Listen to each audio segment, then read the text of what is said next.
Assalamualaikum warahmatullahi wabarakatuh. Hai semuanya, ketemu lagi dengan aku di sini. Di video kemarin kita udah belajar materi dan penerapan hukum Archimedes. Nah, di video kali ini kita akan belajar mengenai penerapan hukum Newton. Di video ini kalian bisa tahu apa sih itu hukum Newton, siapa penemunya, apa rumusnya, dan tentu saja apa saja penerapan hukum Newton. Oleh karena itu, jangan lupa tonton video ini sampai habis. Langsung saja kita mulai. Yang pertama, siapa sih penemu hukum Newton? Penemu hukum Newton adalah Sir Isaac Newton. Sir Isaac Newton adalah seorang fisikawan, matematikawan, ahli astronomi, filsuf alam, alkimiawan, dan teolog yang berasal dari Inggris. Dia merupakan pengikut aliran heliosentris dan ilmuwan yang sangat berpengaruh sepanjang sejarah. Bahkan dikatakan sebagai bapak ilmu fisika klasik. Nah, selanjutnya kita ke pembagian hukum Newton.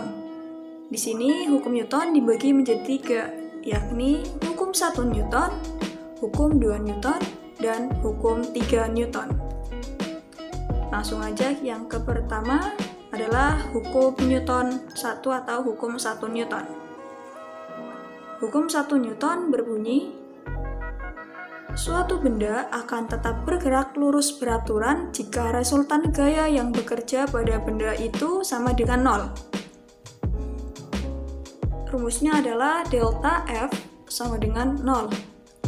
Nah, hukum Newton ini disebut juga sebagai inersia. Inersia adalah setiap benda yang akan diam apabila tidak diberikan gaya, maka akan cenderung lurus beraturan. Contoh penerapan hukum 1 Newton ini dalam keseharian adalah saat kita naik mobil. Nah, saat kita naik mobil yang tadinya diam, lalu supir menekan pedal gas untuk menjalankan mobil. Nah, otomatis kan tubuh para penumpangnya akan terdorong ke belakang dan kemudian kembali ke posisi semula. Itulah contoh penerapan hukum 1 Newton. Yang kedua ada hukum 2 Newton. Hukum 2 Newton berbunyi, percepatan yang timbul oleh gaya yang bekerja pada benda berbanding lurus dengan besar gaya dan berbanding terbalik dengan massa benda. Nah, ini dirumuskan dengan delta F sama dengan M kali A, dengan M adalah massa benda dan A adalah percepatan. Contoh penerapan hukum 2 Newton ini adalah saat kita bermain sepak bola. Saat seseorang menggiring bola, tentu akan ada gaya yang diberikan agar bola bisa bergerak maju kan?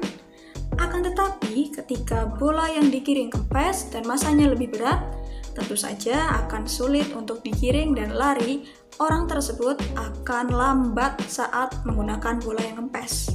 Itu adalah salah satu contoh hukum 2 Newton. Nah, selanjutnya kita ke hukum 3 Newton. Hukum 3 Newton berbunyi, apabila sebuah benda mengerjakan gaya aksi kepada benda yang lain, maka benda kedua akan mengerjakan gaya reaksi pada benda yang pertama yang besarnya sama dan arahnya berlawanan. Hukum 3 Newton ini merupakan aksi dan reaksi. Artinya, benda yang diberikan gaya pasti akan menimbulkan reaksi. Nah, contoh penerapannya adalah saat seseorang sedang bertamasya di danau menggunakan perahu yang ada dayungnya. Saat perahu didayung, otomatis dayung membutuhkan dorongan ke belakang. Saat kita mendorong dayung itu ke belakang, kita akan bergerak maju. Selain itu, hukum 3 Newton juga berlaku saat kita menonjok tembok. Dan kita akan merasa sakit karena adanya gaya reaksi dari gaya yang kita berikan. Semakin besar gaya yang kita berikan, maka akan semakin besar juga rasa sakit yang akan kita rasakan. Semoga kalian paham mengenai materi dan penerapan hukum Newton. Nah, semoga video ini dapat bermanfaat bagi kalian. dan dapat menambah pengetahuan kalian tentang hukum Newton. Terima kasih sudah menonton video ini sampai habis. Sampai jumpa di lain waktu. Wassalamualaikum warahmatullahi wabarakatuh.